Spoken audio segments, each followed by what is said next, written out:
You are tuning into the Aged Care Nursing Journey podcast, from our experience to your success. If you're new to this podcast series, a very warm welcome, and please let me briefly introduce myself before we dive into this podcast episode.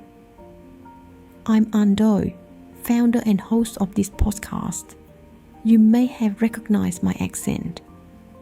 Yes, I have Vietnamese accent, as I migrated to Australia from Vietnam in 2008, and I completed all my studies here to become a registered nurse.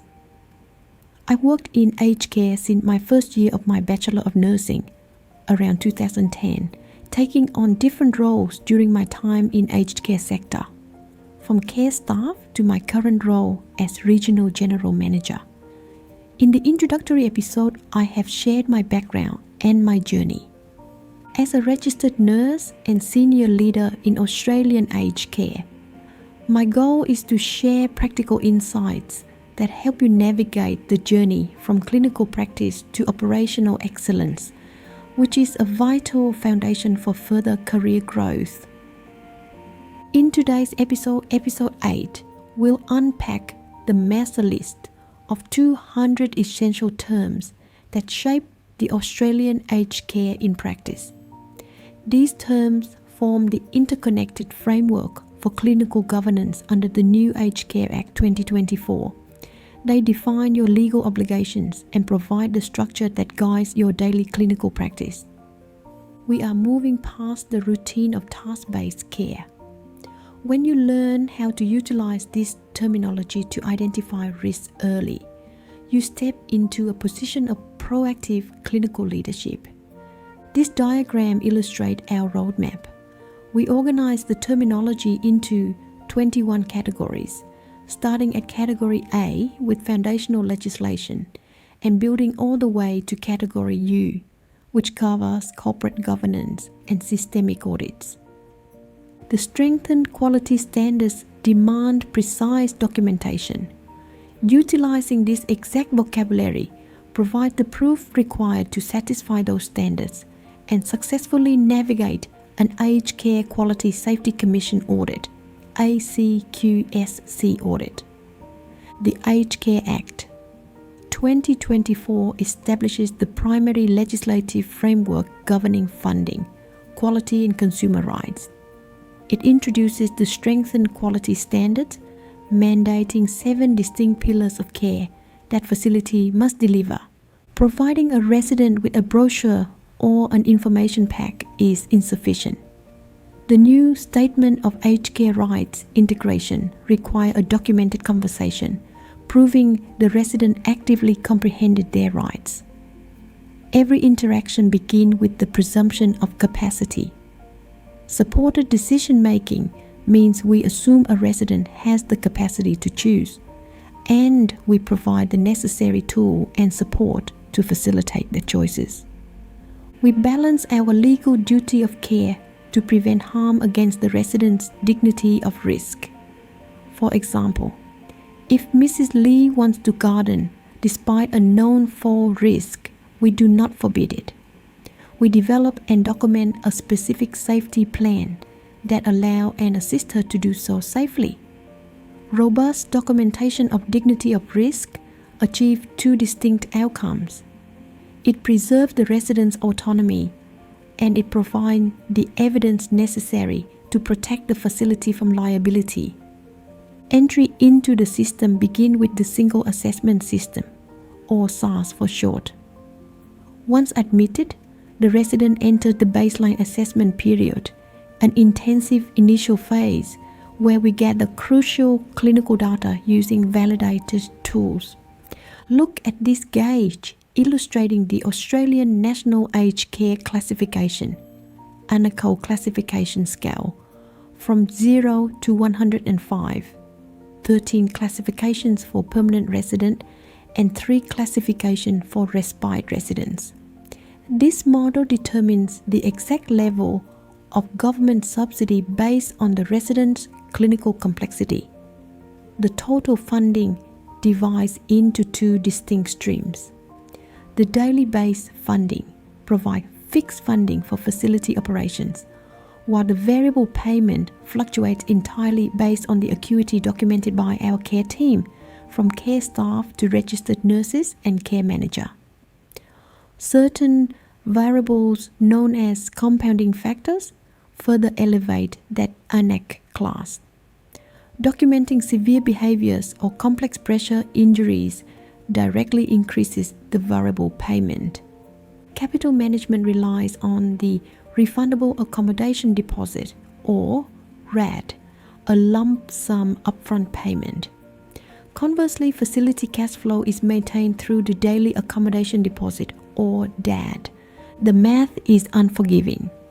Inaccurate clinical documentation from clinical team such as care staff, enrolled nurses, registered nurses, clinical assessment coordinators, and care manager directly results in an underfunded classification that leads to underfunded rosters and compromised care minutes. Every role has legislated boundaries defined as the scope of practice. Strict adherence to these limits is the primary method for mitigating liability across the care team. Personal care workers act as frontline risk identifiers, observing and escalating changes. The registered nurse holds the ultimate clinical accountability and manages the formal delegation of care to those workers. During shift changes or handover time, the ISBA handover protocol, identify, situation, background, assessment, recommendation, standardizes communication. This structure prevents critical clinical information from being lost in transition. To streamline clinical notes, we utilize exception reporting. By documenting only deviations from the baseline, we save highly valuable registered nurse productive time. Optimized AN-ACC funding requires precise data capture. A workforce that understands exactly what to report and the correct framework to report it in. Those are main factors secure the resource necessary for high quality of services and safe care for residents.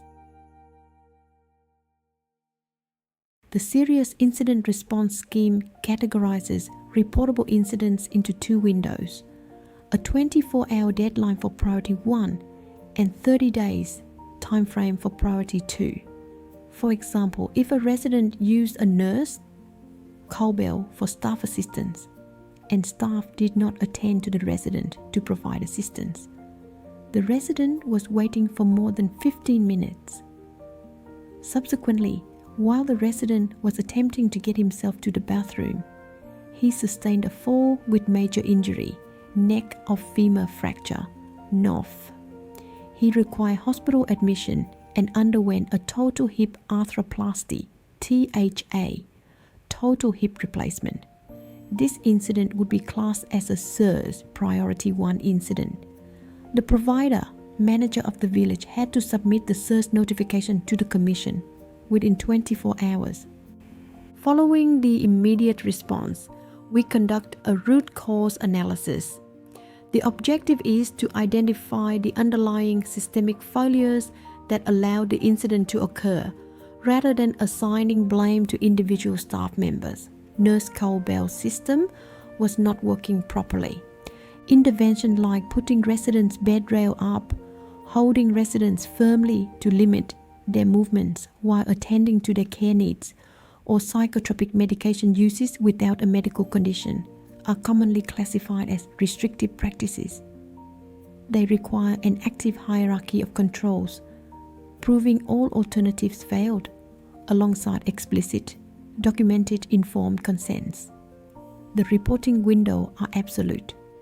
Failing to correctly categorize and report a SIRS incident within its exact time frame can trigger severe regulatory fine and immediate compliance audits. The behavioral and psychological symptom of dementia, or BPSD, requires strict management protocols. The care team must document exhausted environmental interventions before escalating to sedation, which constitutes chemical restraint. Let's look at one of high impact, high prevalence risks, such as dysphagia management, prevent fatal aspiration pneumonia. It requires absolute adherence to the precise fluid and food texture guidelines prescribed by a speech pathologist. The Food First operational mandate requires kitchen to prioritize nutrient-dense and fortified meals. We rely on actual food to combat malnutrition before turning to artificial supplements. Now, we are moving on to a very important domain, diversity need. Culturally safe care requires us to respect a resident's identity. The critical metric here is that safety is determined entirely by the resident's experience, not by the facility's internal assumptions or bias. Trauma-informed practice acknowledges that standard protocol can cause harm. For care leavers and forgotten Australians, rigid institutional routines or locked door can trigger severe psychological distress. Clinical intervention are only effective if they respect the individual. Care delivery fails if it violates a resident's cultural identity or re-traumatizes them through rigid processes. This digital dashboard tracks the care minutes mandate. It confirmed the requirement of 215 direct care minutes per resident daily, including exactly 44 registered nurse minutes. The mandate differentiates between productive and non-productive time. Direct clinical care counts, while administrative tasks do not. Concurrent with these minutes is the 24/7 RN obligation. Leaving a facility without a registered nurse on site and on duty trigger an immediate severe regulatory breach. These numbers dictate operational viability. The Care Minute Dashboard serves as the ultimate daily indicator of both a facility's regulatory compliance and its financial status. Under the strengthened quality standards, the Aged Care Quality and Safety Commission uses a conformance grading system during audits. They distinguish between minor non-conformance requiring an action plan and major non-conformance, indicating systemic failure with immediate risk. These terms, conformance, minor non-conformance, and major non-conformance, replace older language like met, unmet, compliance, and non-compliance. Auditors employ a show me, tell me methodology. This triangulation of evidence requires that written care plans perfectly match staff knowledge and the actual experience of the resident. When adverse events occur in aged care, open disclosure requires transparent, compassionate communication with residents and families. A just culture approach enables genuine apologies focused on their experience without admitting legal liability. You're expressing regret for their distress, not fault. Example, script for care leaders. I understand this has been incredibly distressing for you and your family. We're truly sorry for what happened and the worry it's caused. I'll personally escalate this to my manager, ensure a thorough investigation, and keep you updated at every step. A near miss is an incident intercepted before it reaches the resident. We use these events as free lessons to update the risk register and fix broken processes. Remedial actions are tracked in the Plan for Continuous Improvement, or PCI. This document proves the facility operates a closed-loop plan, do, check, act cycle. Prevention requires visible evidence.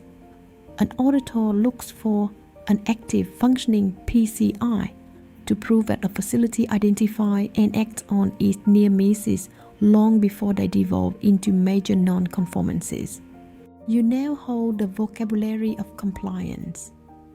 When you hear restrictive practices, you know to look for consent and alternatives. When you see the care minutes mandate, You know exactly which tasks count toward your target. Your daily shifts define the facility's success. Alright, we are reaching to the end of this episode. Episode 8. May I please ask you how many terms that you could note down? If you'd like a copy of the full 200 term mastery list from this episode, just reach out. We'd love to send it to you. I hope today's episode has equipped you with essential aged care terminology to boost your confidence, comprehension, and safe practice. Drop a comment below or email us. Which category impacted your role most?